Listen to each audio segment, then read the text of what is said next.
Hello बच्चों, कैसे हैं। चलिए, आज के इस विशेष सेशन में हम बात करेंगे सम इम्पोर्टेंस इलेक्ट्रोनेगेटिविटी ऑफ एलिमेंट्स। कुछ तत्वों के विद्युत ऋणता का मान। है ना बच्चों। देखो, अभी हम जब 11वीं 12वीं केमिस्ट्री पढ़ेंगे तो बहुत सारे रीजनिंग क्वेश्चन आते हैं। और बहुत सारे रीजनिंग क्वेश्चन में कहीं ना कहीं जब कार्बन, हाइड्रोजन, ऑक्सीजन, सल्फर, है ना, फास्फोरस, ये अगर एलिमेंट्स आ जाए और विद्युत ऋणता के बारे में बात करें तो वहाँ पे बहुत सारे कॉन्सेप्ट निकल के सामने आते हैं और क्वेश्चन सॉल्व हो जाते हैं। तो मैं आपको एक सारणी दी हुई है जो लगभग लगभग 10 एलिमेंट्स हमारे पास है, फ्लोरीन से लेके फास्फोरस तक। इसमें ये बताएंगे कि इसकी वैल्यू कितनी होती है। ये वैल्यू को आपको याद रखना है ना, उसके बढ़ते क्रम और घटते क्रम में। ठीक है, तो देखिए, सबसे पहले हम बात करते हैं कि विद्युत ऋणता या इलेक्ट्रोनेगेटिविटी का क्रम। तो सबसे पहले आता है, सबसे ज़्यादा पावरफुल होता है, वो है आपका फ्लोरीन। कौन है? फ्लोरीन। आपको पता है कि फ्लोरीन जो है ना, इसका 9 होता है। ये क्या करेगा, 1 इलेक्ट्रॉन को इजिली क्या करेगा, गेन करेगा। और ये क्या करेगा, एक एनायन बनाएगा। दिख रहा है आपको, F माइनस बना रहे हैं, मतलब ये आपका 10 हो जा रहा है। मतलब बहुत इजिली इलेक्ट्रॉन को क्या करता है, गेन करता है। वैसे भी आपको पता है फ्लोरीन अगर अगर मान लो कि वह 9 है तो ये कितना होता है, इसके 2 होते हैं और ये कितने होंगे, 7 होंगे। तो पहले ऑर्बिट में कितने इलेक्ट्रॉन होंगे, 2 होंगे। और दूसरे ऑर्बिट में कितने होंगे, 7। 2, 3, 4, 5, 6 और 7। इसको चाहिए एक इलेक्ट्रॉन चाहिए। क्यों चाहिए? इस अपने ऑक्टेट को पूरा करने के लिए। ये ऑक्टेट को कंप्लीट करेगा। और निकटतम अक्रिय गैस विन्यास जो नोबल गैस है ना, मैजिक नंबर आपको पता है ना, हीलियम, नियॉन, आर्गन, है ना, क्रिप्टॉन, जीनॉन और आपका क्या होता है, रेडान।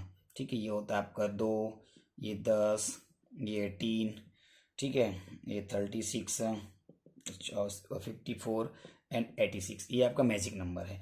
तो देखिए, ये जो है ये 10 मतलब अपन पढ़े हैं 2, 8, 18 एंड 32। तो ये देखो, सेकंड ऑर्बिट में कितने इलेक्ट्रॉन, 2 इलेक्ट्रॉन। तो ये है ना, सॉरी 8 इलेक्ट्रॉन सेकंड में।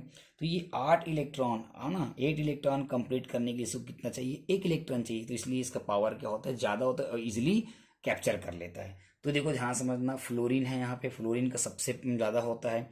उसके बाद उससे कम होता है ऑक्सीजन का, उससे कम होता है नाइट्रोजन का, उससे और कम होता है क्लोरीन का, उससे कम और होता है आपका ब्रोमीन का, और उससे और कम होता है सल्फर, कार्बन और आपका आयोडीन, है ना, हाइड्रोजन और फास्फोरस।